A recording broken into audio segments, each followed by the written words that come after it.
नमस्कार दोस्तों, मेरा नाम रवीश कुमार है। आज देश की 50 बड़ी खबरों को आपके साथ साझा करते हैं जिसे झूठी और बिकी हुई मीडिया आपसे छिपाती है, लेकिन हम आपको उसे सीधे बताते हैं बिना किसी दबाव के।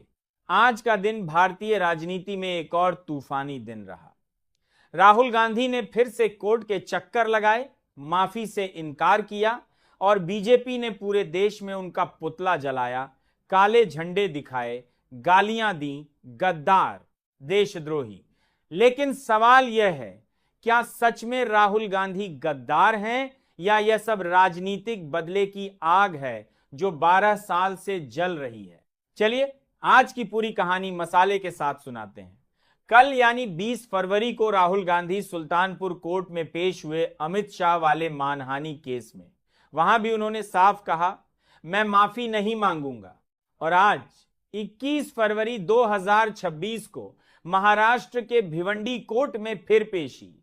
2014 का पुराना केस, आरएसएस पर कमेंट वाला। क्या था वह कमेंट? 2014 के लोकसभा चुनाव में सोनाले गांव की रैली में राहुल गांधी ने कहा था, महात्मा गांधी की हत्या के पीछे आरएसएस का हाथ था। बस इतनी सी बात। लेकिन उसी पर एक आरएसएस कार्यकर्ता राजेश कुंटे ने मानहानि का मुकदमा ठोक दिया। 12 साल हो गए, राहुल गांधी अदालतों के चक्कर काट रहे हैं। आज भिवंडी कोर्ट में क्या हुआ? मामला प्रोसीजरल था। पुराना गारंटर शिवराज पाटिल का देहांत हो गया था, इसीलिए नया गारंटर चाहिए था। राहुल गांधी ने महाराष्ट्र कांग्रेस के अध्यक्ष हर्षवर्धन सबकाल को नया श्योरिटी बनाया। वकील नारायण अय्यर ने कोर्ट में कहा, राहुल जी माफी नहीं मांगेंगे, हम सबूत पेश करेंगे और न्याय की उम्मीद है। कोर्ट ने नया बेल बॉन्ड स्वीकार किया, राहत दी और अगली सुनवाई मार्च में।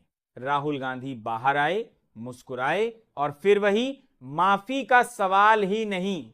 अब जरा सोचिए दोस्तों, एक तरफ राहुल गांधी 12 साल से एक लाइन के लिए कोर्ट जा रहे हैं, दूसरी तरफ बीजेपी के बड़े बड़े नेता राहुल को खतरनाक, नक्सली, देशद्रोही कहते हैं। कोई केस, कोई मानहानि नहीं। क्यों? क्योंकि सत्ता उनके पास है। कल ही अमित शाह वाले केस में क्या था? 2018 में कर्नाटक चुनाव के दौरान राहुल ने कहा था, जो पार्टी ईमानदारी की बात करती है उसका अध्यक्ष हत्या का आरोपी है। अमित शाह उस समय बीजेपी अध्यक्ष थे और सोहराबुद्दीन केस में तड़ीपार घोषित हो चुके थे। बस इतनी सी बात। लेकिन 8 साल से कोर्ट। दोस्तों, राजनीति में आलोचना होती है।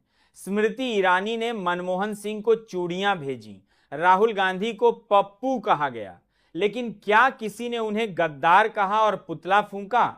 नहीं। लेकिन अब दौर बदल गया है। अब आते हैं असली मसाले पर। AI impact summit. 20 फरवरी को दिल्ली के भारत मंडपम में एआई समिट चल रहा था। इंडियन यूथ कांग्रेस के कुछ कार्यकर्ताओं ने वहां विरोध किया, शर्ट उतारकर, नारे लगाकर, पीएम कंप्रोमाइज्ड जैसे स्लोगन। पुलिस ने 10 लोगों को हिरासत में लिया। बीजेपी भड़क गई, शर्मनाक, भारत की इमेज खराब की, राहुल गांधी के इशारे पर नंगा नाच। पूरे देश में बीजेपी ने विरोध प्रदर्शन किया। दिल्ली में कांग्रेस ऑफिस के बाहर पोस्टर, राहुल गद्दार, माफी मांगे।